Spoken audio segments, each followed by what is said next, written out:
Ladies and gentlemen, welcome to this very special event to mark the end of the week of Quality Assurance Review of the English Language section of the Department of Language, Linguistics and Philosophy of the University of the West Indies, Mona campus. We are honored to have all of you here with us this afternoon. Some of you are our regular academic staff, administrative staff, and others have come from further afield. We welcome all of you and are happy that you're here. In 2009, we had the first of these quality assurance reviews, and 2009 was a good year, not only because we had the first review, but because in that same year, Barack Obama was inaugurated the first African-American president of the United States of America. And Usain Bolt won a gold medal in the 100 meters in Germany. So lots of good things happened in that year. This year is another round, and after a rigorous week, we are ending with this special lecture. To get things going, we're going to invite Dr. Ingrid McLaren to give the welcome. Dr. McLaren is the head of Department of Language, Linguistics and Philosophy. Dr. McLaren.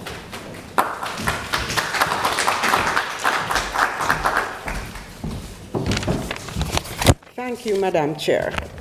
Friends, welcome. Thank you so much for coming to share with us this wonderful occasion. We are proud that the English language section is assuming the role of host to this very important lecture, which seeks to share findings on emerging writing programs and initiatives at universities around the world. And also, this lecture will also be sharing the challenges they face in the shaping of writing programs, and it's something which we in the English language section will be able to relate to, I'm sure.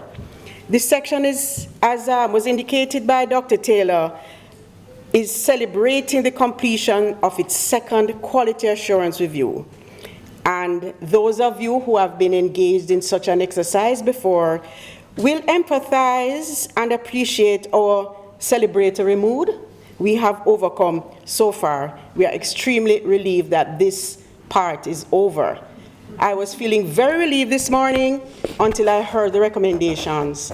And based on the breadth, the length, the depth of these recommendations, I realized our work has just started. Based on my vague memory of 8 or so, 9 years ago, I remember that we had to come up with an action plan for presentation to academic board, then to OBUS, etc., etc. Those of us who were with us at the time will, I'm sure remember on that occasion. And it was an ongoing thing for years. You kept having to give updates, etc. So we took a deep breath when we submitted the self-assessment report, and now we are faced with producing an action plan. Notwithstanding, we really appreciate the thoroughness, the patience, the professionalism of this QAR team. Ladies and gentlemen, could you just give them a round of applause? They have worked very hard. They have worked extremely hard. We really appreciate how they embrace the section and the positive feedback we got. Mind you, some of the recommendations are a bit intimidating, but we'll take one step at a time. Thank you. So, without further ado, I will hand you back over to our able chair to continue the program. And just to say once again, thank you for coming. I'm sure you will enjoy learning about the writing programs. As writing, even if you are not directly involved in writing, it is the cornerstone of what we do here in the academy. Nothing can happen without writing. Writing is our business. Okay? So thank you once again for coming, and do enjoy the lecture. Thank you.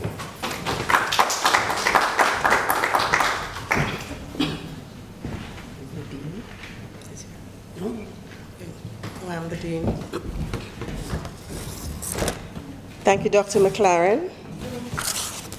At this point, we have greetings from Professor Y. Binti Wariboko, who is the Dean of the Faculty on the program. I am not the Dean, nor will I speak for the Dean, except to say he sends his apologies because he is unavoidably absent, but he sends his good wishes for the evening's events. I'm going to ask the quality assurance team to just wave at us from their seats so we can, those of them who are here, those who constituted, those who are left standing after a rigorous few days. Thank you very much. And I'm going to ask the quality assurance unit to share a few remarks with us at this point.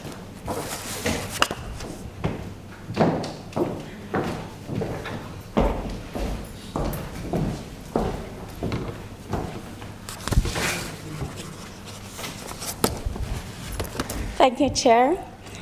On behalf of the Pro-Vice Chancellor of the Board for Undergraduate Studies and the Quality Assurance Unit, it is my pleasure to welcome you all this evening. You know, it was just last week that the University of the West Indies launched the UWI Quality Policy. We have some brochures here for those who haven't seen it before. When I requested that remarks from the Quality Assurance Unit be placed on this evening's program, I was asked what the remarks would be about.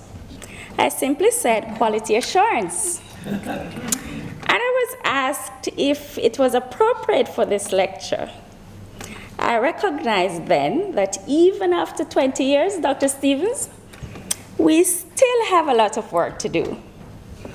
My simple answer is this: quality is everything.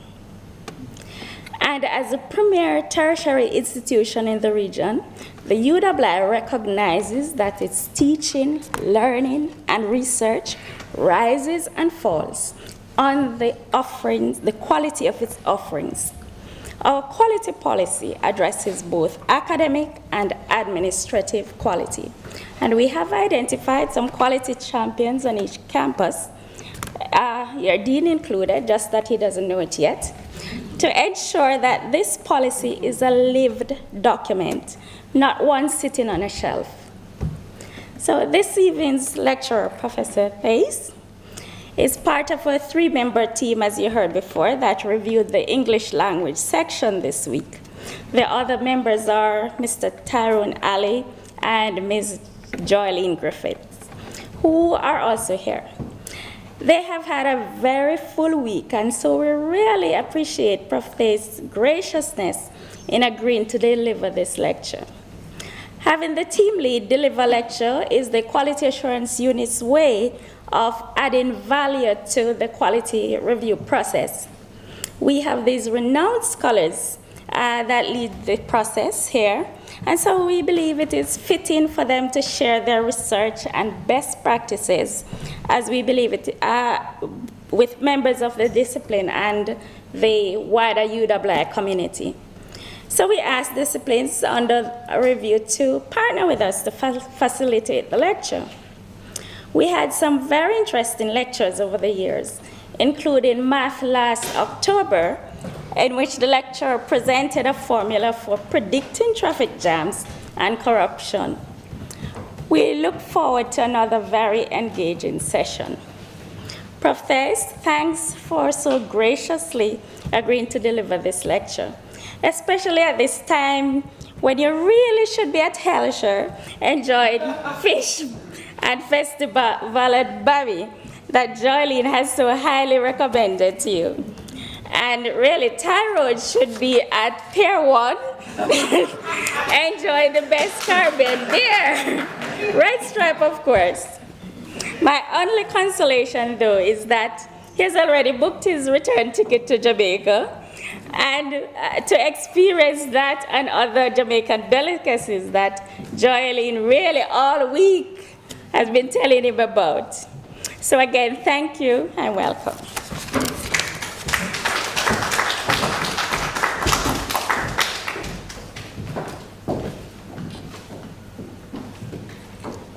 This is a section of the program marked entertainment. And at this point, we will have someone who some of you may know as Jasmine. Jasmine Taylor. Some of you may have taught here when she did her undergraduate work or when she did her graduate work in clinical psychology. But this evening, and so many other times in her busy life, she is Jazalise, who loves to entertain, and I think is still trying to find the balance between clinical psychology and singing. So, Jasmine, Jazalise.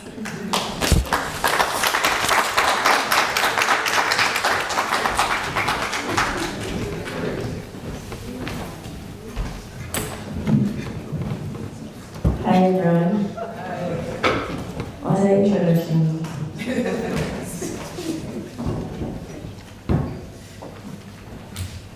So here with me I have Levoy, master guitarist.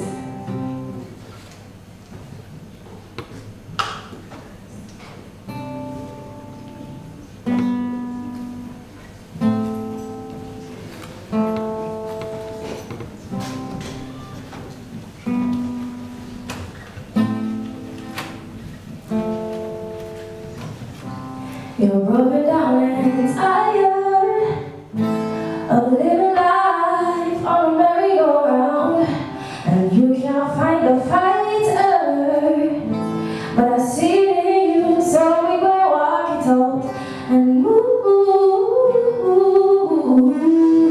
mountains. We're gonna walk it out and move mountains. Rise like the day, I'll rise up. Rise unafraid, I'll rise up. And I'll do it 1,000 times again. And I'll rise up. Rise like the wave, I'll rise up. In spite of the ache, I'll rise up. And I'll do it 1,000 times again. For you, for you,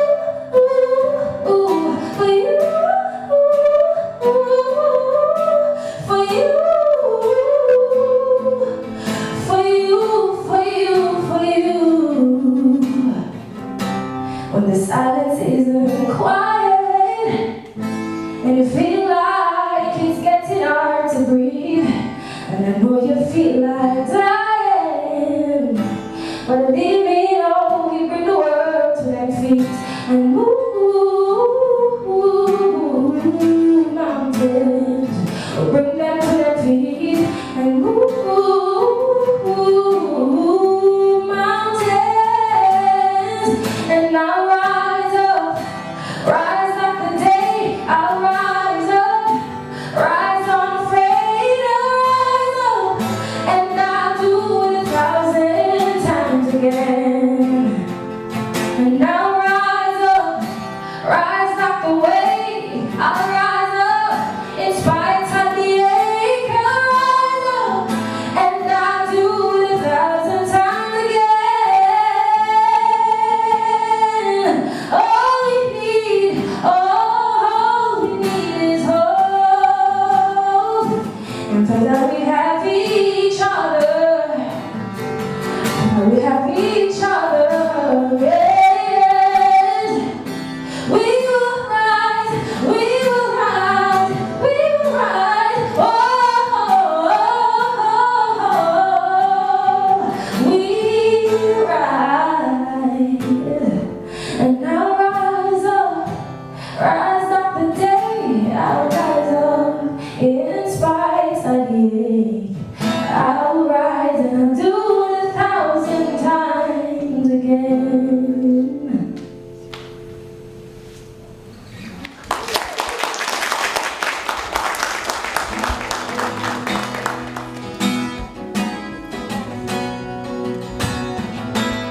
It is one of our favorite songs of 2018. 2017. Oh, no, no, no, no, well, we pray.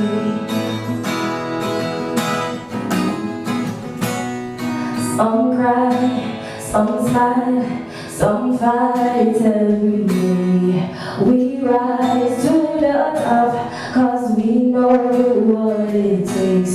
Through it all we survive, yet still hold faith. Unchangeable, Lord unchangeable.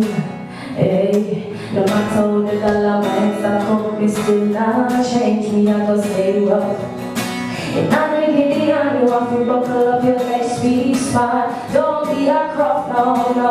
Life is a journey, it's a long race. Mama said, child, be wise and don't bring disgrace. So we take up the broom and start sweep the place. All these ways have to get erased. I love to repeat that me embrace. The truth are the truth that not erase. To hell for all who want hate, just let me finish this race. So we ain't giving up, no. We put up our fight, we got to be ready. Cause time is getting dread. Just said don't you worry, I'll be in a hurry, Lord, we got to be ready. Cause time is getting dread, no, no.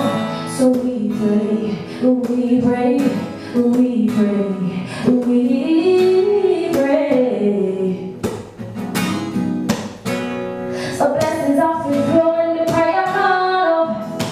Not our evil can almost. Them think we dumb but we just a warm up. So nothing now mind us. I put my faith in God, never go wrong. I put my faith in God and I don't go mad. A long time then I try bring it on. I know just know from a very young. And try me every day with that phone call. But then I watch me on the 10 now. So we ain't giving up, no. We put up our fight, we got to be ready. Cause time is getting dread. Just said don't you worry, I'll be in a hurry, Lord, we got to be ready. Cause time's getting dread, no. So we pray, we pray,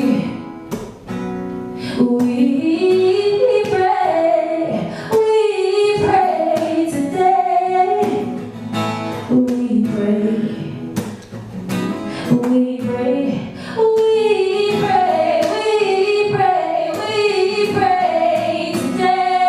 So we ain't giving up, no. We put up our fight. Said I got to be ready. Cause time's getting so dread.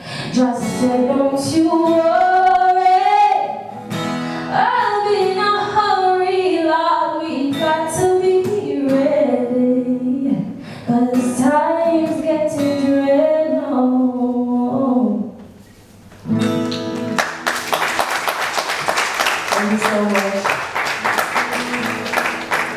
Enjoy the rest of your lecture.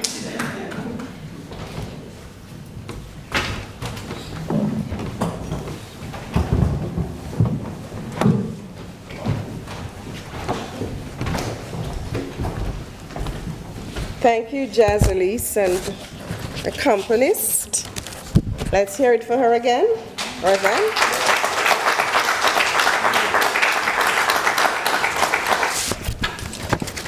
So in a little while, perhaps Professor Theis, was in ICE, yes?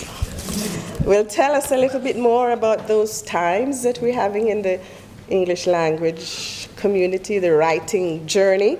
But before he does that, we invite Dr. Carolyn Deitch, who's a member of the English language section, to do the introduction.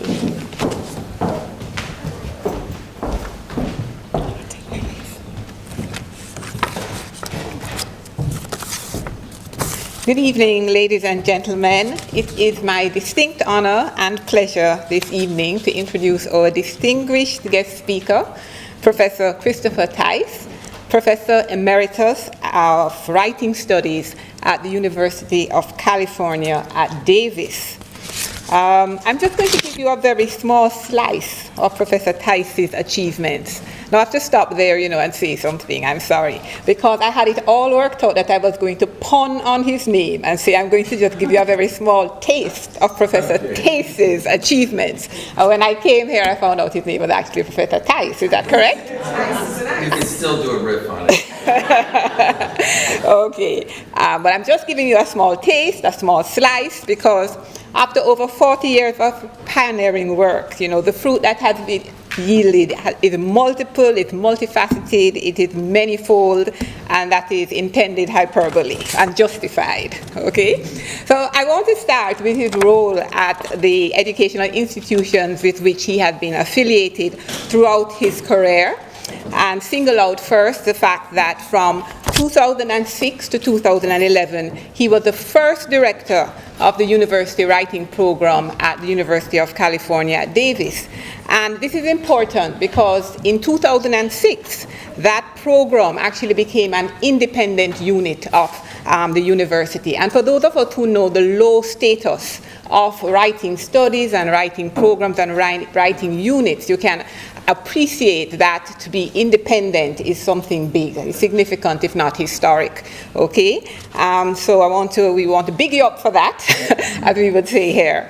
After he left the writing program, he actually broadened his scope and became the director of the Center for Excellence in Teaching and Learning, same name that we have here, the CETL, and he spent his 2012 to 2015 there as director. But prior to working on the East Coast, Professor Theis actually was the chair of the English department at the George Mason University and director of composition and writing programs there.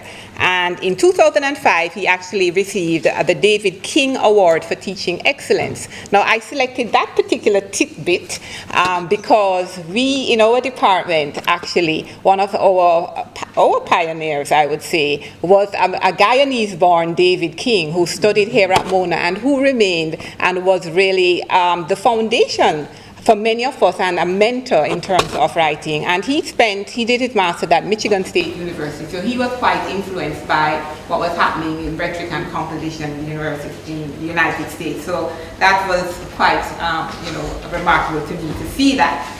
I want to broaden a little bit and get a little bit less institution specific in terms of talking about Professor Theis's achievements. He has contributed to the U.S. National Writing Project as a principal investigator, and for many years he gave sterling service in the development of cross-curricular writing in colleges and universities, consulting specifically on writing pedagogy and program development. And so some of the associations that have benefited from his work are the Council of Writing Program Administrators, and on a more international level, the International Network of Writing Across the Curriculum programs. In spite of this heavy involvement in teaching and consulting in the field of rhetoric and composition and writing studies, he is the author and editor of many, many works. One of them that I found notable was the 2012 text writing programs worldwide, which of course links with his topic this evening. But also I found particularly intriguing the texts that reflect his disciplinary interest in terms of writing in disciplines. Some of these texts are writing about theater, writing for law enforcement, writing for psychology. So lastly, I want to close by alluding to his current involvement with a team of international scholars and a research project entitled the International Writing Across the Curriculum, Writing in the Disciplines Project, which really maps writing in the disciplines worldwide. All of that, unfortunately for us, he consented to come as the reviewer for the Quality Assurance Review. So He has not run out of steam. He is still evergreen. And this evening, I ask you to join me in welcoming Professor Christopher Theis, a scholar teacher who is eminently qualified to address us on the topic, Writing Programs Worldwide, Brief History and Ongoing Study.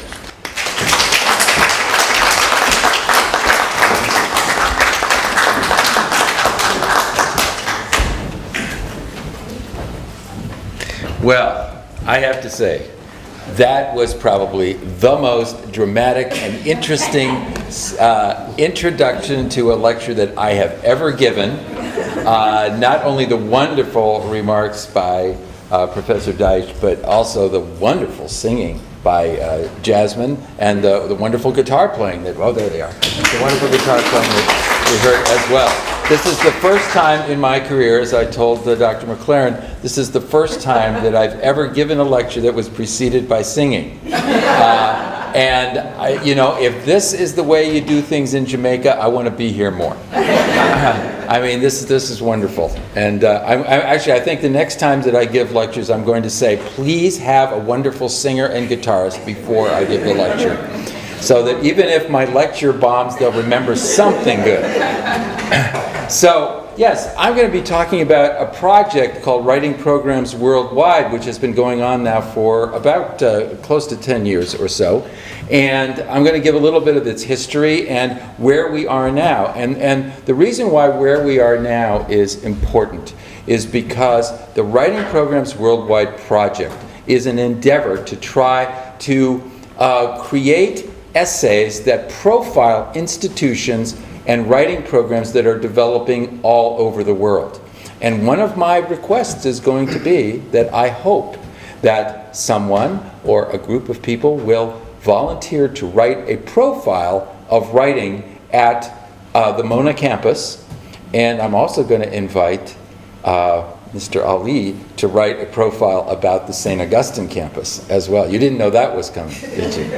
All right. Okay. Because that is the way this project lives, and I'm going to give you some details about it. You can see that's why it does. So this program, this project, here are the goals for this presentation. I want to provide a brief overview of the project to this point from 2006 to 2018. And I want to describe the newest phase of research in the project, which is a web portal called Writing Programs Worldwide. And finally, as I said before, I want to interest participants in becoming part of the research team by writing a program profile for the international web portal, and or by joining the editorial team for the international phase of the research. So this is an overview of Writing Programs Worldwide. Now, there are actually two entities called Writing Programs Worldwide, as you'll see. One of those entities is a book that we produced in 2012 that the introduction alluded to, called Writing Programs Worldwide. And then the secondary is this new international web-based portal, which we foresee as multimodal and multilingual as well. And it's starting to eventuate in those directions. So the whole project began as the International WAC-WIT, which is Writing Across the Curriculum and Writing in Disciplines mapping project, which started in 2006. And how did it start? It started because I was getting tired of questions that kept arising on listservs about, well, how is WAC doing? How many programs are there? And people would write in to the listserv and they'd say, well, we used to have WAC at our institution, but we don't have it any longer, and I think it's probably dying out everywhere. And then other people would say, no, you're wrong about that. But nobody had investigated the research question of just how many programs are there, what are their characteristics, what are their sense of past, present, and future. So I undertook to begin that project. And it eventuated into two facets, and which if you see at the bottom of the screen there. First is an international survey from 2006 to 2009, plus articles, chapters, and conference talks by members of the editorial team that we put together. The second part is a US-Canada focused survey from 2006 to 2008, the results of which were published in 2010 in the article that I wrote with my graduate student, Tara Porter, as well as Tara Porter's dissertation in 2016 that follows up on some of these results. Now, why did we do these two different facets? One of the things that instead of having just one survey. So I was working with my former colleague at George Mason University, Terry Zawacki, with whom I had co-authored a book in 2006, and also with my longtime friend Susan McLeod of the University of California, Santa Barbara. And I asked their advice in trying to design an appropriate survey for an international audience. Another part of this team was Christiane Donahue, from that time of the University of Maine and now of Dartmouth College, who had done a lot of work in France and was developing a sense of writing program development in Europe. So I was asking their help in designing an appropriate survey, and you'll see the survey very soon. Meanwhile, Tara Porter and I were developing a survey for a US-Canadian audience, primarily US, that was quite different. And the reason it was different was because writing across the curriculum programs have been developing steadily in the US now for going on 50 years. And so there are many programs that have developed very substantially over that time. And a language has grown up of terminology that is understood by that audience. However, when we came to designing a survey for the international audience, I asked Christiane Donahue, who was going to be working with some scholars in Europe, to try out our US survey with the European audience. And when she did, she came back and said, they had no idea what you were talking about. The terminology had been quite developed that was really appropriate to the US audience at that particular point, but was not really going to make sense to the international audience, which was developing some of these programs for the first time. So we'll see a little bit more about the international survey a little bit farther on. So for the international phase of the project, which I'm going to be talking about right now, what were the aims of that project? The first aim, which we're still trying to realize, is to build an international network of scholars and curriculum leaders who are interested in writing in and across disciplines, not only in English, but in respective first languages. One of the things that some people who get interested in this project think is that we're really interested in writing in English. Yes, we're interested in writing in English, but we're also interested in programs that help students develop their skills in writing in whatever the language of instruction is or the cultural languages of the location. Number two, to reveal current trends in the teaching of writing in different countries and locales. Number three, to reveal the diverse shapes of writing curricula and support services around the world. So the goals of this project are really to try to understand what kinds of things do we share? What kinds of ideas, what kinds of practices do we share in different places around the world? But also, what makes programs different from one another? What are the characteristics, the cultural characteristics, the historic, political characteristics that really help to shape a writing program in a particular place at a particular time? So we're looking for both of those things. And the survey that we developed at that time to try to realize this multilingual and multicultural development was available in English, French, German, Russian, and Spanish. We also had a Chinese scholar who developed a version of this survey in Chinese. So now I'm going to move on and talk a little bit about phases 1 and 2 of the international study.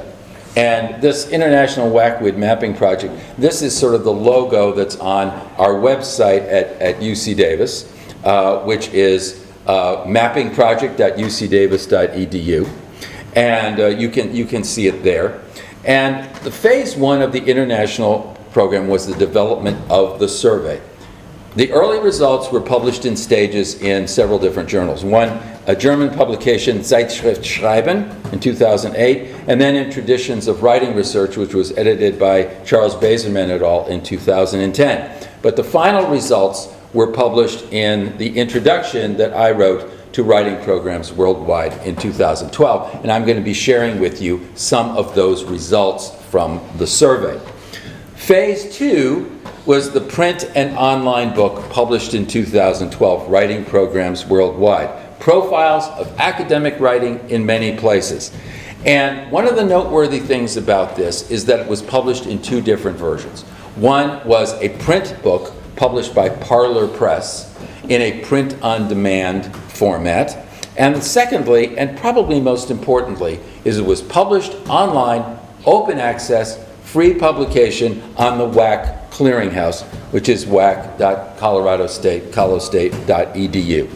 And you can find, if you're interested in looking at this book, you can go to the WAC clearinghouse website and you can find as many chapters of it as you would like to read. Our effort all along here was to make this project as accessible to as many people around the world as possible. So let's look a little bit at the questions that were on the international survey. And I'd like you to think about these questions in terms of yourself, probably as somebody who might be interested in writing a profile about the writing efforts, the writing program and initiatives here at Mona or at St. Augustine, or if you're affiliated or want to tell about this project to folks at other campuses, which we would definitely encourage, to think about these questions in terms of questions that you might answer regarding your own campus. Number 1, where are students writing in your institution? In a first language of instruction or in English? In what genres and circumstances? Number 2, who cares in your institution about the improvement of student writing or student learning through writing? Both of those things, student writing or student learning through writing. Who cares about it? Number 3, is improvement in student writing an objective of certain courses in a discipline or of the overall curriculum? How and why? Number 4, this is the faculty development aspect. Have any teachers in or across disciplines met to talk about these issues or made an effort to plan curricula in relation to student writing? Now, the week that I have spent here at Mona tells me that there are a lot of people who are involved in this program here. But keep in mind that when we received responses, when we received profiles from people at different campuses in different places around the world, some of these efforts were very minimal. Some of them were just beginning. Some of them had started at one point and had then fallen by the wayside with lack of funding, or the original leader moved on to other things. But we were trying to distinguish between those programs that had actually developed and had a history and a history of success, and those that were just beginning and struggling. But we wanted people to be honest, not only about their successes. I mean, it's very easy to say we did all these great things, but it's a little bit more difficult for people to talk about their struggles. What's difficult? What is hard to achieve? Because what we envisioned for this book and this project is that people would be looking at this, looking for not only ideas, but also be looking for sort of shared experiences. And the idea that other people had encountered these difficulties and here's how they dealt with them. And then number five question is, what is the source of that interest in meeting to talk about these ideas? What models of student writing and learning development, for example, articles, books, and other documents, if any, help guide these discussions? We want people to think about sort of like the intellectual origins at their campus for these efforts. And as you'll see later on when I talk about the answers to these surveys, the range of responses that we got was exceedingly broad. All right, so I'm going to just do a summary here of some of the responses to the international survey as these were reported in the article that I wrote in the Introduction to Writing Programs Worldwide. So we received, over the course of 3 years, we received responses to this international survey from 360 scholars and program leaders, 330 institutions in 54 countries. Now, that looks on the surface like it's a lot. It is not even it is not even the tip of the iceberg of the number of institutions worldwide. It's just a tiny, tiny sliver. That is why this field as a research area is so wide open and why there's so much need to begin to try to fill in these gaps. So 330 institutions from 54 countries. 82% of the responses were in English, 15% were in Spanish, 3% in German and French, and none in the other languages. But we're hoping that will change. Okay, so I want to talk about a brief summary of the responses to question 1. And here's question 1 again. Where are students writing in your institution, either in a respective first language of instruction or in English? In what genres and circumstances? So again, summarizing the responses, at least 2/3 of the responses from across countries indicate that much writing is being required of undergraduates, tertiary students, and graduate/postgraduate students in all or most disciplines. 2/3 of the responses. Now, we didn't ask for chapter and verse in terms of how many assignments. Sometimes people gave us more detailed information. Sometimes they gave us a very minimal response that would just sort of talk about their general sense of how much writing was going on across the curriculum. Only about 10% of our respondents noted that little or no required writing or writing only in the English courses. So only about 10% of the responses.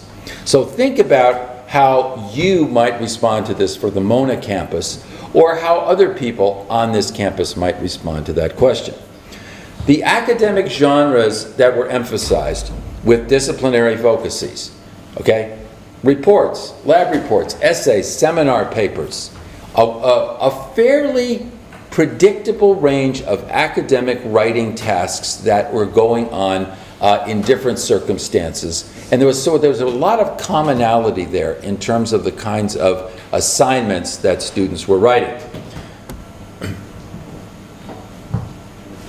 Very frequently people talked about the fact that writing was going on primarily in theses, right, these culminating experiences for students, and in exams, right, at the end of a course, rather than something in terms of writing projects that would go on in the course of a semester. Okay, summary of responses to questions 2 and 3. Here are questions 2 and 3 again. Question 2. Who cares in your institution about the improvement of student writing or student learning through writing? Okay, who cares? Right? Now, I want you to think about that word cares.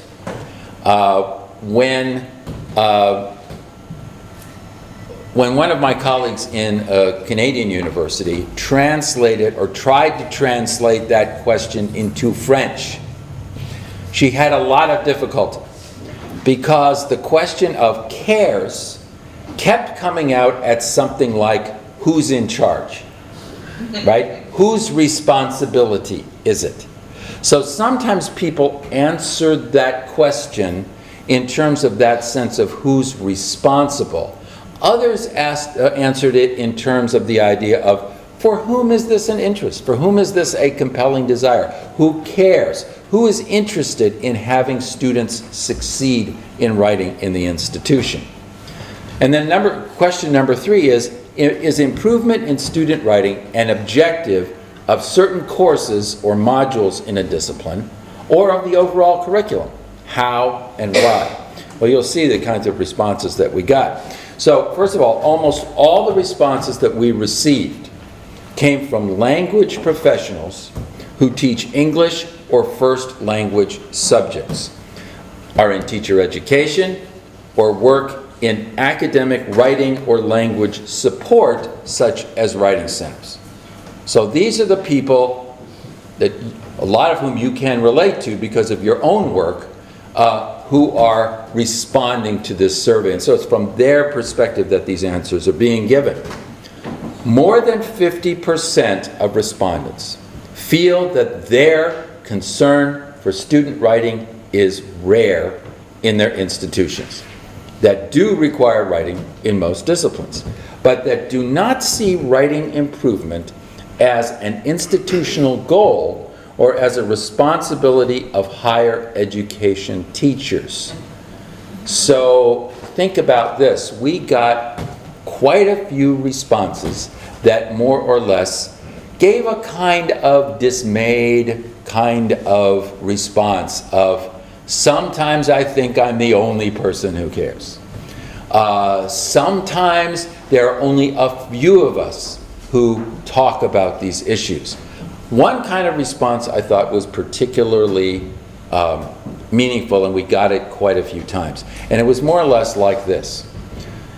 In my country, in my institution, the reigning attitude is that students who come to the university should know how to write. And if they don't, that's their problem. And it is not a responsibility of this institution to help them improve.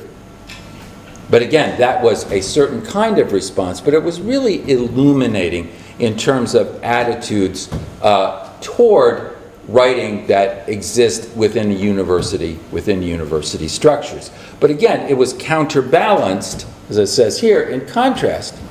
In almost 40% of cases, 40% out of 330 institutions responding, writing growth is an institutional goal and can take many curricular forms: tutoring, workshops, elective courses or modules, modules attached to disciplinary courses, required courses or modules. And when I say modules, we got quite a few responses that talked about a sort of a modular emphasis on curriculum.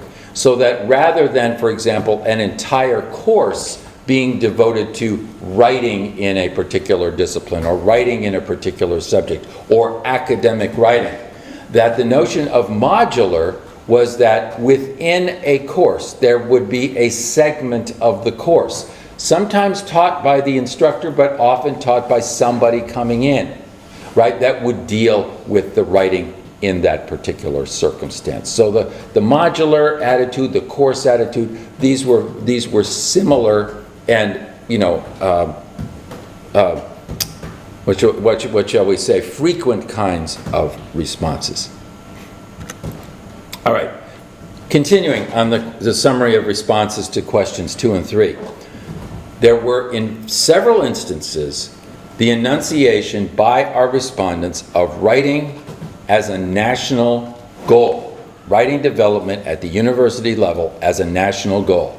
Indeed, respondents from several countries, the UK, and we got the most number of responses from the UK, Australia, the Netherlands, and Norway, framed their own institution's commitment within a national goal of building student communication competence.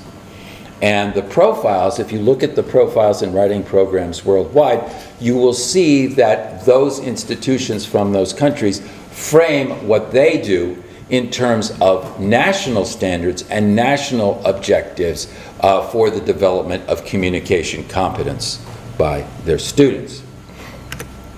Moving on to question 4. Have any teachers in or across disciplines met to talk about these issues or made an effort to plan curricula in relation to student writing? We got a huge range. Responses range from the emphatic, no one's talking about it, to the disappointed, not yet, right? To the hopeful, meetings are planned. We got quite a few meetings are planned responses. And then finally, to such positives as, a few teachers in discipline, right, are talking.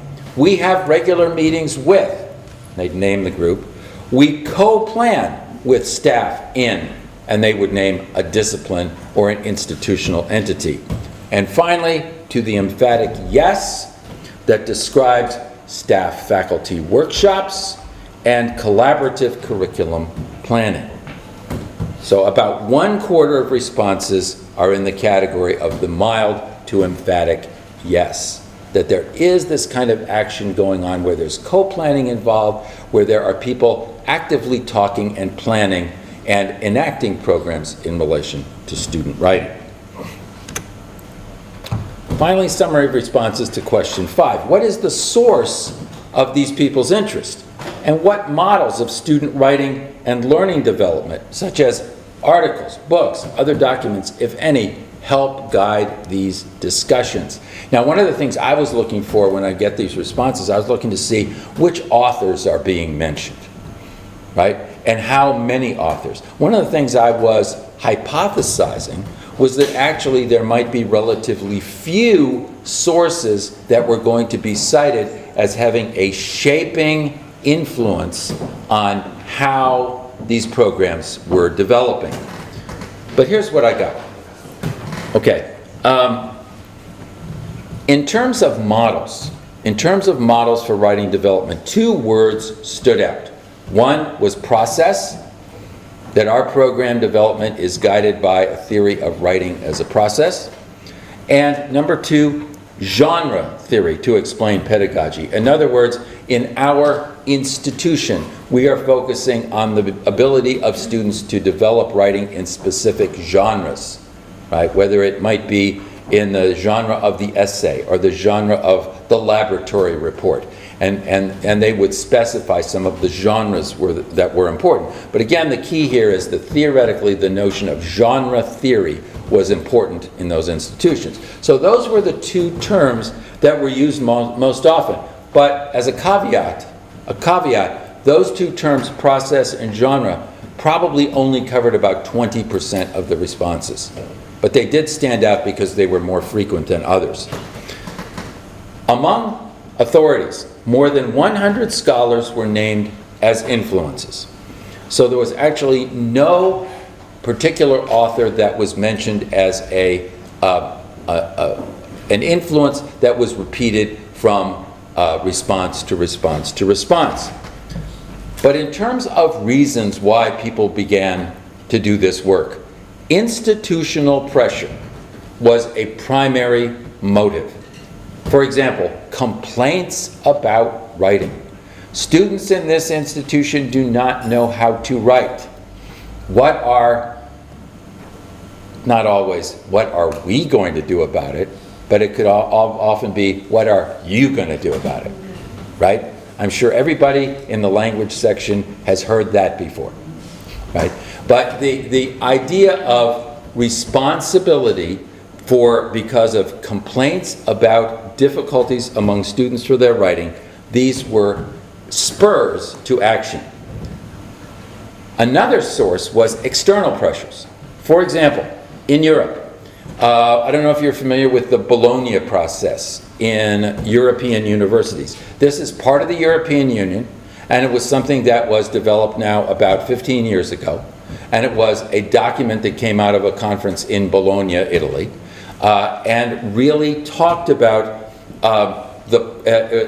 putting pressure in graduate schools across Europe to publish in English. And so it was an effort to build up the teaching of English in universities. But even more important than that, the Bologna process was something that was attempting across the EU to build up a sense of responsibility for students to develop their communication competence. Also, as an influence, was inspiration from some regional leaders and networking opportunities. I'm going to single out one person here.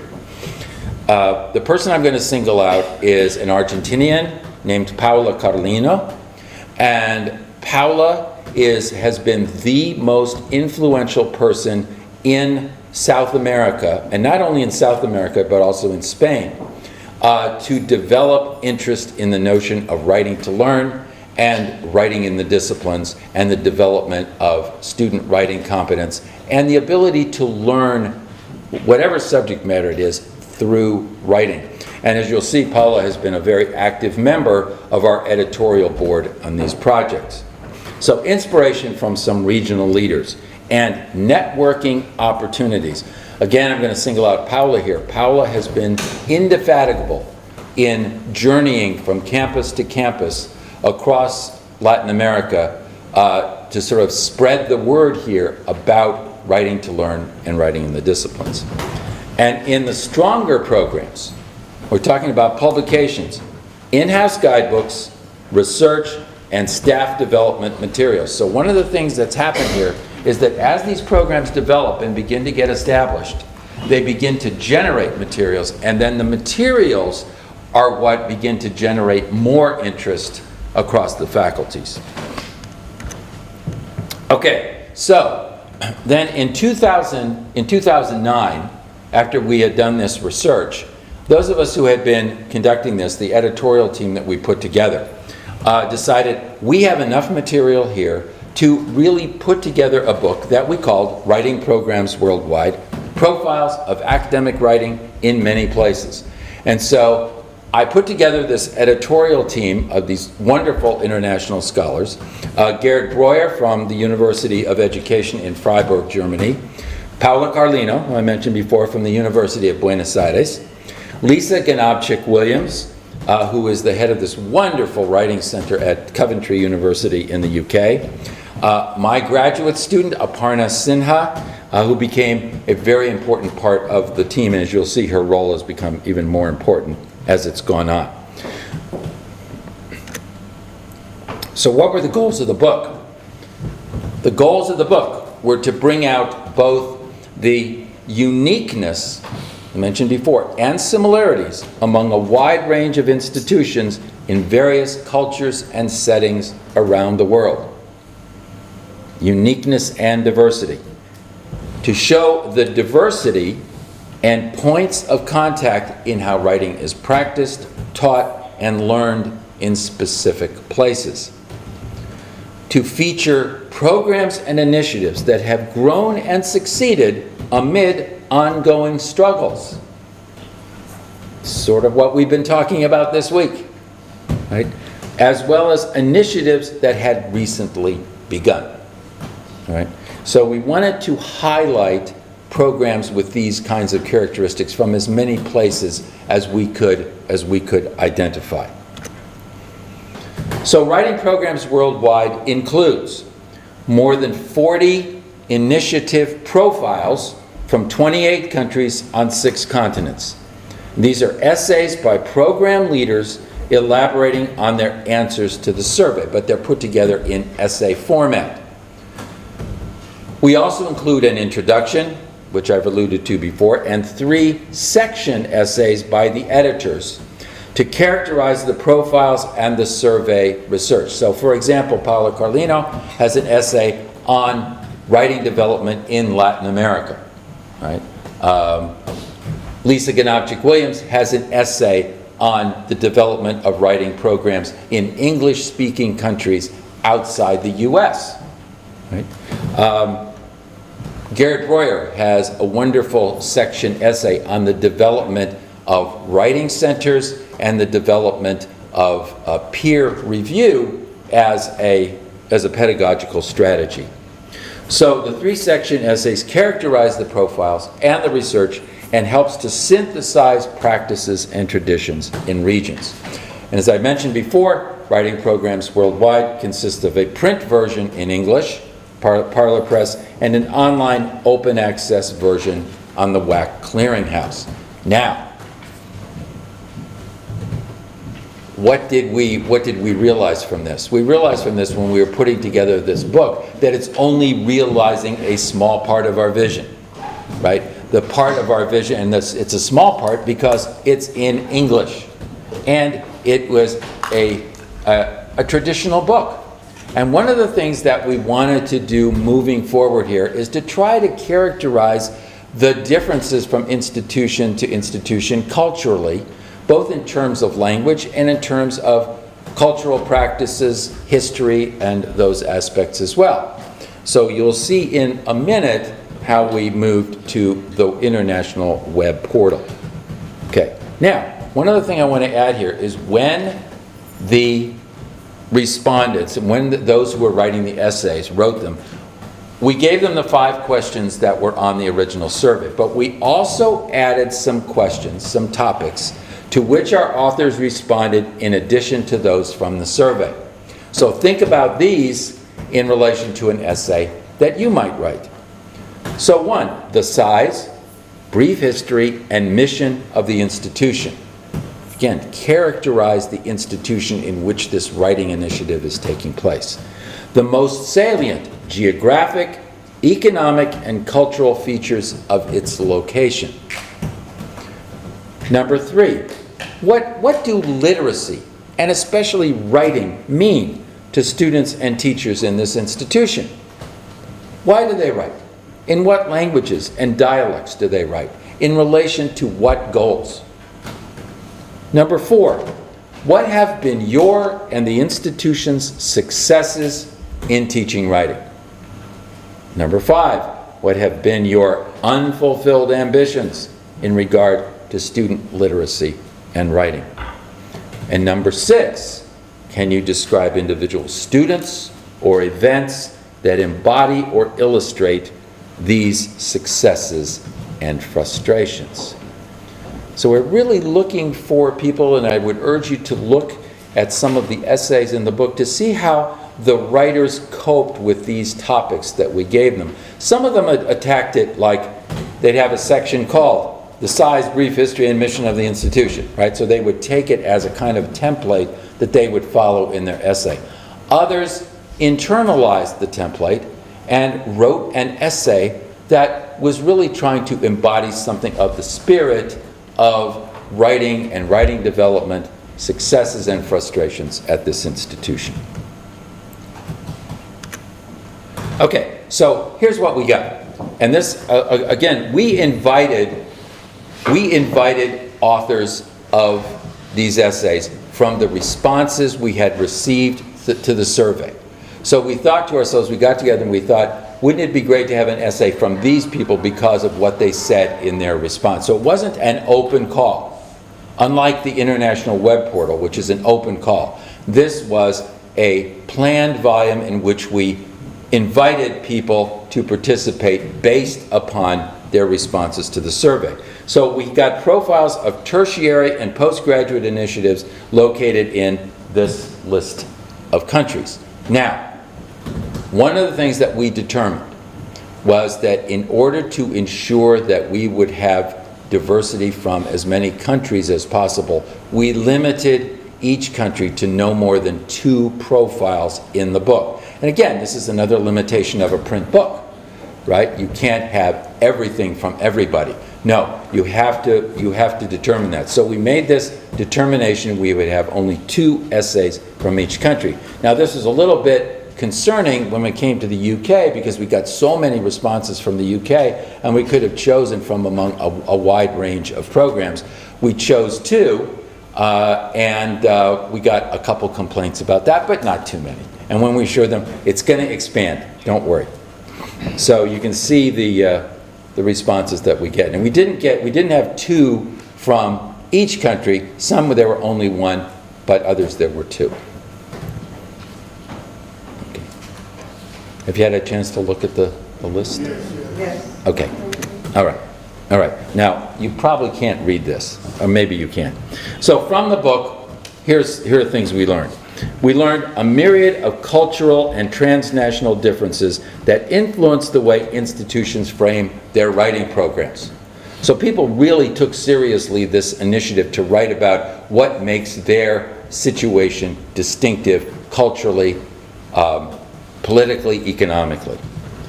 Teaching and learning of writing gets influenced by the culture, the environment, the history, and the teaching philosophies housed at an institution. Number 3. How different institutions are running their writing centers or their writing programs. And I'm going to say this, that the most frequent structure that we encountered in these essays was some version of what we might call a writing center. But don't think that that means one thing. It can take a lot of different forms. And as you go through the book, you will see that writing centers have taken very different shapes in these different cultural situations. What theories are they practicing to run their writing centers, tutoring centers, etc.? What theories are emerging? All right, number 4, how are different institutions working hard to assist their students with literacy? Writing programs are created to teach writing in English and then respective native languages. I think one of the most gratifying things to me about doing this project was the number of essays that we have by institutions that really are helping students develop in writing in languages other than English. It's always been my conviction, my strong conviction, that one of the wonderful things about writing pedagogy is that it crosses languages. That the notion of multilingual or translingual writing is alive and well and is an appropriate way to look at the teaching of writing and the learning of writing. Institutions are collaborating across the disciplines to integrate robust writing skills. Now, institutions do this in different ways. There are some institutions, and I'll give you one example. Chalmers University of Technology in Sweden. The writing program there is run by Magnus Gustafsson. At Chalmers University, the way their writing center works is actually through a contract basis with individual departments. So they do not have, say, an open tutoring center that students come to from anywhere for advice on their writing. Instead, what their writing center does is that they work on a contract basis with individual departments to offer modules in writing that are tailored to the needs of that discipline. So, for example, in his profile, Magnus and his graduate student Tobias Bostrom, they write about their contracts with civil engineering and mechanical engineering. So they talk about what they have developed to help thesis writers and to help students develop in those particular disciplines. That's one idea of a writing center. In contrast, the writing center at Coventry University that's run by Lisa Ganopchik-Williams, that writing center is much more what we would think of as a writing center, sort of a full-service writing center that offers tutoring to any students who come in, tutoring by appointments, workshops on specific topics that students are going to be interested in, etc., etc. So as many universities as we have, there are going to be differences in the way these centers are set up. And finally, a variety of rich complexity of languages, persons, traditions, geographies, conditions, and purposes both inspired and constrained the writing pedagogies and research of these individual profiles. So the notion of culture, the notion of difference, the notion of what is distinctive helps to condition the way these programs have developed in these different locales. So I'm almost done here. So remember I've mentioned to you the limitations of the book. It's a book, right? It only has print in it, right? But what we want is we want to cultivate authors who will contribute multimodal kinds of information. So the most common kind of information on the new web portal, which is also called Writing Programs Worldwide, is we have photographs. Photographs of the institution, photographs of the individuals, right? But we're urging people to send videos. We're urging people to do other kinds of multimodal kinds of things to show the life of their program. So I want to mention to you, Writing Programs Worldwide web portal, the lead editor is now my former graduate student, Aparna Sinha, who teaches at California State University Maritime in the US, and she would love to hear from you. Right, so her email addresses are there, asinha@csum.edu, and also you can reach her at apsinha@ucdavis.edu. Okay, the editorial team right now is the same people who worked on the book, but we've been in conversations with a few people who would like to join our editorial team, because as we add materials from different languages, different cultures, we're going to need different editors who can actually serve as a clearinghouse for those. All right. So I tell you what, I'm going to stop right there and ask for your questions. Ask for your thoughts, your questions, your comments, and hope that I can encourage you to get in touch with me or get in touch with Aparna about writing a profile of the writing programs at your institution. So what questions do we have? Before we Yes. take the questions, I just want to recognize our colleagues from the University of Technology. Welcome. And while you work on your question, I want to, we have a microphone here that you can take to you, or another one there. I just want to wish that this wonderful work does not become a classic, because Mark Twain says, classic is something that people praise but never read. Right. Right. Thank you so much, Monica. Oh, yeah, That's a wonderful. Your questions? Okay. I don't leave anything mic unless you. Yes. I do? Okay.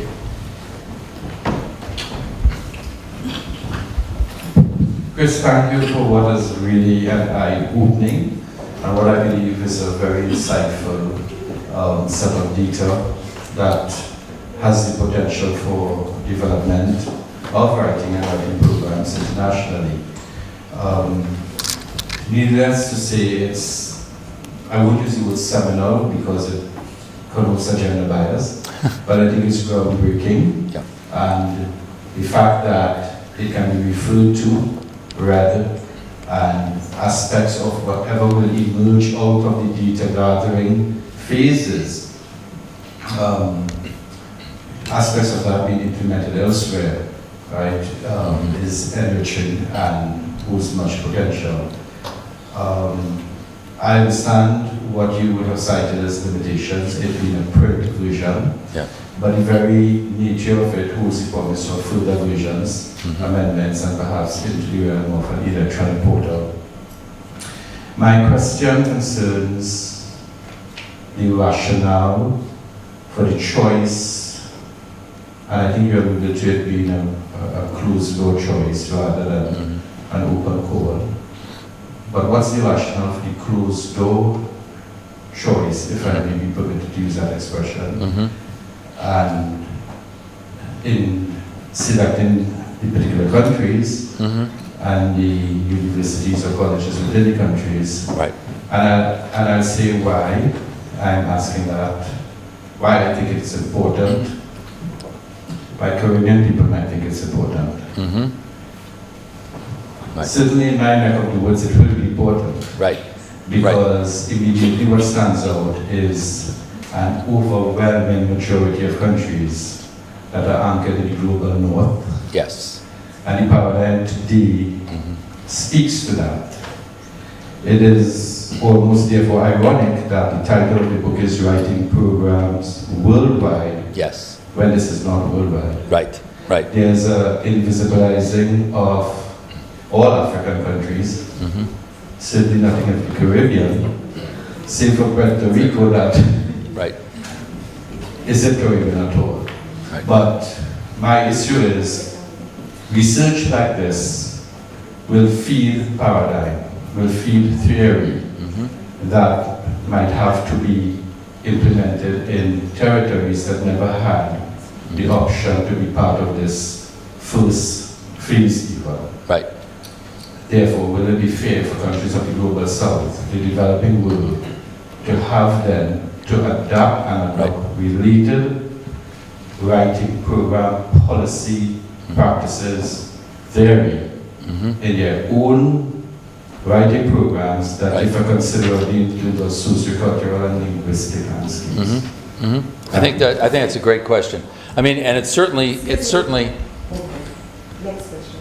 Go ahead. Okay. What I'm going to say is, yes, I totally agree with everything that you say there. Again, keep in mind that our closed door, as you call it, was sparked by the responses that we received to the survey. Now, think about this. Think about the difficulty or the challenges of trying to get a call out to various places in the world in terms of trying to elucidate this information. So it turned out that the people who tended to respond to the survey were people who saw one another at conferences such as the European Association for the Teaching of Academic Writing, right? Which is an institution that has been developing now for about 25 years, right? So it's easier to spread the word to institutions such as that.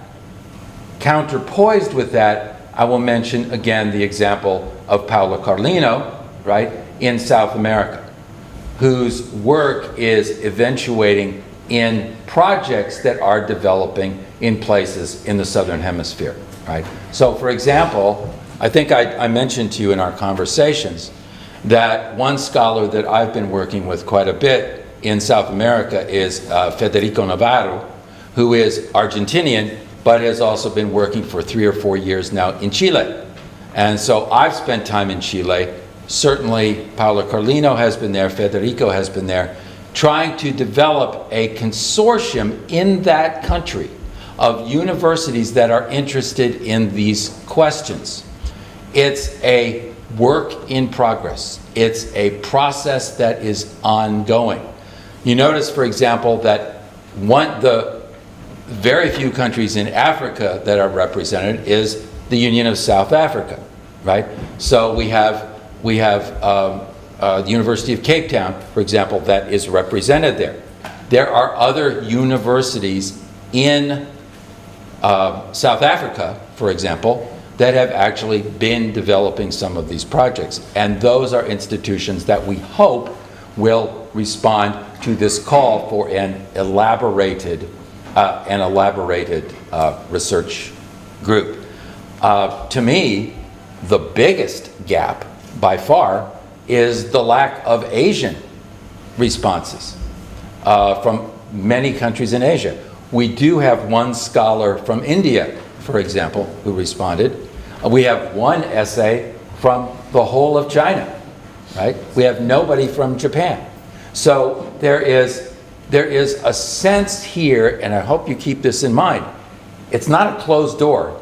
It's a door that is open, but it's not easy to get the word out and cultivate the kind of interest that is necessary to begin to accumulate these profiles that then can be included in the portal. So it's actually, and the reason why I'm asking for people to perhaps be interested in joining our editorial team is so that perhaps that could be one of the things that they would try to do, would be to try to cultivate responses from different locales in different parts of the world. Okay, thanks for your presentation. I just wanted to tap into your vast resource on writing programs. I know one of the questions that people who teach writing generally have is what specific approach to take. Now, I see, especially here, we have moved towards writing in the discipline as opposed to teaching writing and then leaving the student to do the application on his or her own. Right. But then there's still a gap between that and, let's say, the modular approach that you mentioned. Yes. So I wanted to know, based on your experience looking at all of the responses you got, which seems to be the best practice? Because I think we think we have an idea of what would work best, but when you look at the data of what people are actually doing, let's say in the modular approach, because I think many people here would want to move to a sort of modular approach, but does it work? Right. Is that the best way to go for the teaching of writing? Right. I mean, I think that's a really, really good question. It's a very important question because decisions that institutions make about how they're going to develop programs are going to be based on answers to that kind of question. And no institution has unlimited resources, as we know well, in order to try a whole range of things, or even have people who are part of their staff, for example, who are familiar enough with a range of approaches in order to try them out. But I would say this. I am going to not answer your question about what is the best practice. And the reason I'm not is because we've seen that there is a huge variety of practices, models that can be applied successfully. There is a temptation sometimes to try to reduce the notion of writing pedagogy to a few principles that everybody should share. Now, there is a book that recently came out in the US from a group that has been working very hard on this question. It's called Threshold Concepts.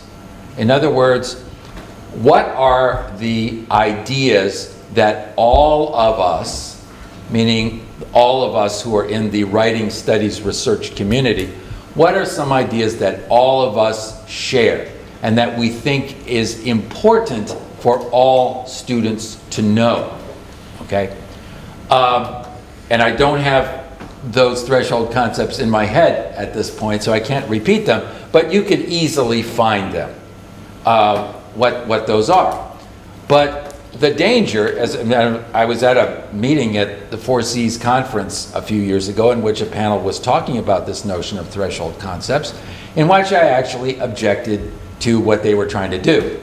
The reason I objected was because I thought that it was premature for them to try to identify a few concepts that every student should be exposed to. And they happen to be the kinds of concepts that are actually treasured in the writing studies research community, not only in the US, primarily in the US and maybe also in Western Europe. So rather than answer that question, I would much prefer to try to have people answer the kinds of questions we were asking on the survey in order to get more sense of the diversity of kinds of things to do. So I'm sorry, I'm not going to make your task easier. But what I would say is this. I would say that the important thing is research and observation. I would say the most important thing is that regardless of what is done in a course, regardless of the assignments that are given, regardless of methods that are used, is that teachers have a responsibility, and institutions have a responsibility, to take a research attitude toward what is occurring. Too often in the classroom, what we do is we come in with a preconceived notion of what it is that the students will be doing and what they should be doing and what our objectives are. Too little of the time we actually look at individual students and look at the way they respond to assignments and look at the things that they do with their writing that have nothing to do with the institution, right? I mean, one of the things we know now is that everybody in this room is literate in a variety of ways. And we are literate with a variety of tools, that we are more and more engaging in literate action outside the institution. And I don't want to offend anybody here. I mean, I'm not intending to do that, but because I'm looking at my own institution. But for the sake of my own institution, we prioritize and we privilege certain kinds of linguistic acts. But there are so many linguistic acts that people use around the world in communities all over to get work done, to build relationships, to develop ideas in ways that are not really ever captured by the institution or by the institution's goals. So what I would urge people to do is to think about literate activity as a widely varying set of practices and to observe those as closely as you can in your own action and also in the action of others that you work with. That's a long answer to your question. And I hope it's a satisfactory answer. Is there another question? I think I can see one brewing on Dr. Milson White's forehead as I tell my students. Yes?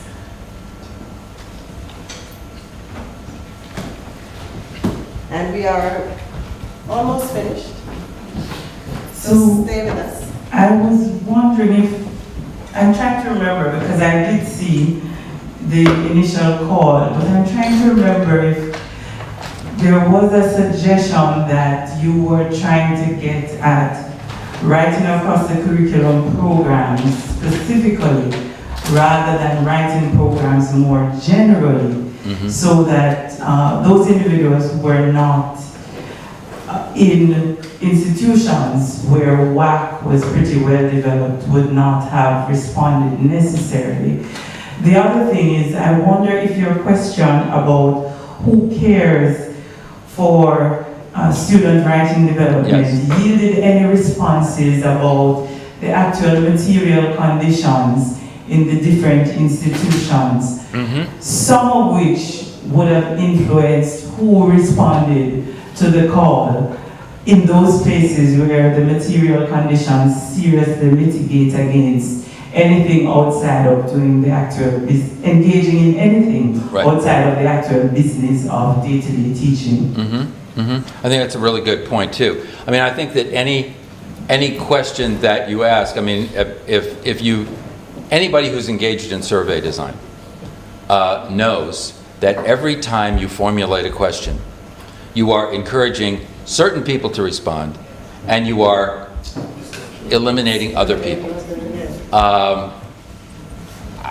I've designed a lot of surveys and read a lot about survey design, and alas, as we all know, every time a question is phrased, it's going to be interpreted in certain ways by people, and people will feel, as you are preaching here, the idea that, oh, that's not for me, or that is for me, or whatever it might be.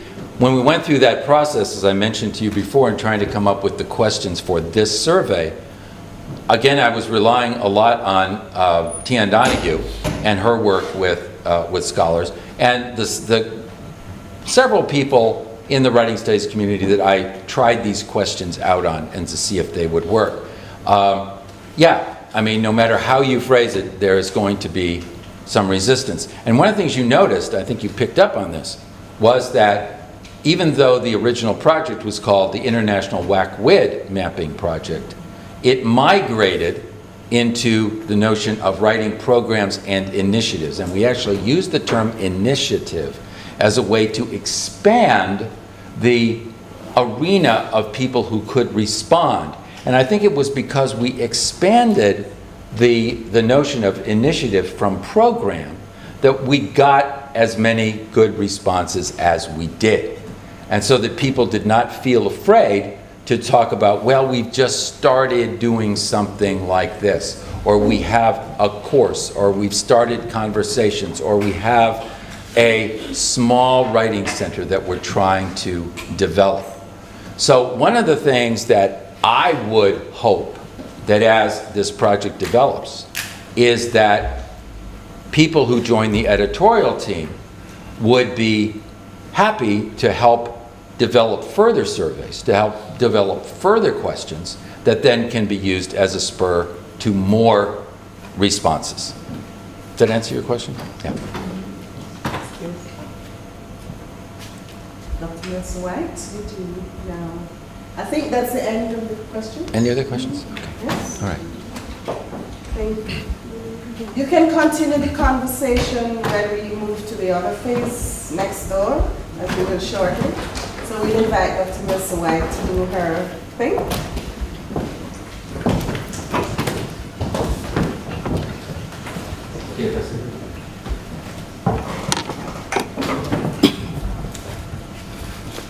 So as you heard, this is really the culmination of a week of intense activity for the English language section, for stakeholders in the program, and for the review team especially, since they were faced with quite a formidable task. Holding to review any program in any institution means that you must learn very quickly certain dynamics about that institution. No matter how much you might know about the programs in various parts of the world, when you get into that institution, it means taking on its history, its culture, its politics, and learning about the program at the moment that you are reviewing it. That's quite a bit of work, but these 3 individuals engaged in that, and it seems to us pretty successfully in terms of grasping what it means to teach writing at the University of the West Indies in Jamaica. And so we want to thank them for having accepted the Quality Assurance Unit's call to come to do this kind of work in Jamaica at the Mona campus, and involving students and staff at the Western Jamaica campus and in the tertiary level institutions affiliated with us. We thank you very much. Dr. McLaren already indicated the patience, the graciousness, the thoroughness with which you are doing your work, and we appreciate it. We look forward to the details of the recommendations that, as she said, will mean perhaps a little more work for us to work through them. But we really appreciate all the work you came and did this week. So, Professor Theis. All right.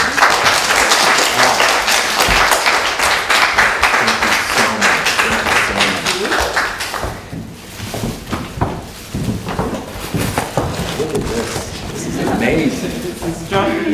Not only do we get great music, we also get great presents.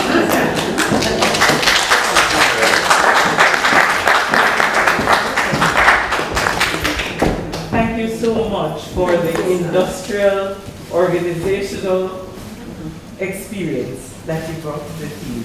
Thank you. Thank you too. And Mr. Tyrone Ali, the internal academic, the individual from the institution, from a sister campus, who knows about teaching writing, but also knows the institutional dynamics. Thank you for all those things.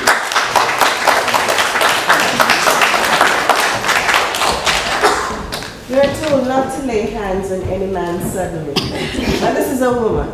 So we're going to ask her to stay and ask Heidi to come forward. Well, come and stand. It's one of the few times I get to tell them what to do. Come and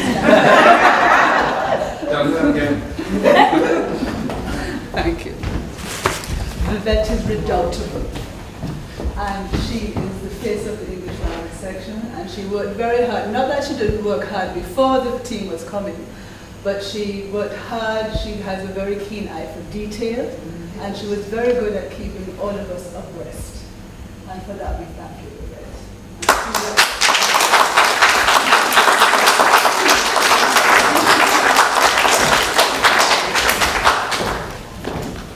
Thank you very much. And now invite Mrs. Margaret Newman to give her very brief vote of thanks.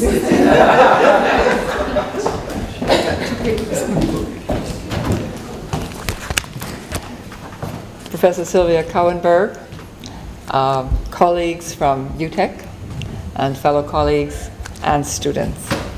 It is my pleasure to move the vote of thanks on behalf of the English Language section of the Department of Language, Linguistics and Philosophy in the Faculty of Humanities and Education.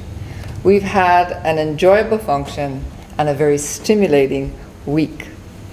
I wish to thank the chair, Dr. Monica Taylor, for guiding us so ably and graciously through the proceedings, and Dr. Ingrid McLaren for welcoming us so warmly. We also welcomed and heard remarks from the Quality Assurance Unit of the University, the unit that organized the Quality Assurance Review of the English Language section and graciously received the various stakeholders who were interviewed by the review team. We have taken note of the preliminary observations and recommendations of the team, and we thank you and the Quality Assurance Unit for your very important work in helping us maintain the high standards of the institution and indeed to improve upon them. Jazz Elise, I know she's not here, whom some of us know as Jasmine Taylor, provided us with lovely, lovely music. And once again, give us our thanks, Dr. Taylor. Dr. Carolyn Theis very ably introduced our guest speaker, providing us with very useful and interesting information as our special guest. And now, Professor Christopher Theis. On behalf of the section, department, and our dean, may I thank you for the very stimulating and engaging lecture. I love questions, and I think the most interesting part were all the questions that were asked. I like the fact of the profiles of academic writing in many places, right? The uniqueness and similarities, the diversity and points of contact, and the initiatives. It made us all feel like we were part of a community, that we didn't all have to be the same. I love the questions. Where are your students now? Who cares? Things like that. And other more personal questions. Do we have any unfulfilled ambitions? What does literacy and writing mean in your institution? I hope that we take these questions on and develop them and become part of your team. It has been a pleasure to have you here at the University of the West Indies, and we trust that this will not be the last visit. Please do come again. I wish to thank Dr. Vivek Milson-White, who delivered the gift tokens. Thank you also for, as Katie so well put it, your able leadership as head of the English language section, and for effectively coordinating us as we prepared the quality assurance review and this function. Thanks also to MITS for setting up the equipment and for recording the proceedings, and for those who served as ushers. I noticed you were very capable, very alert, on the ball. Appreciate that. And to our caterers for providing us with some lovely refreshments, to which Dr. Taylor will direct us in very short order. Thanks to Shashawn Taylor, Simone Tucker, and everyone else who worked behind the scenes to contribute to the success of the quality assurance review of the English language section and this public lecture. Thank you all very, very much.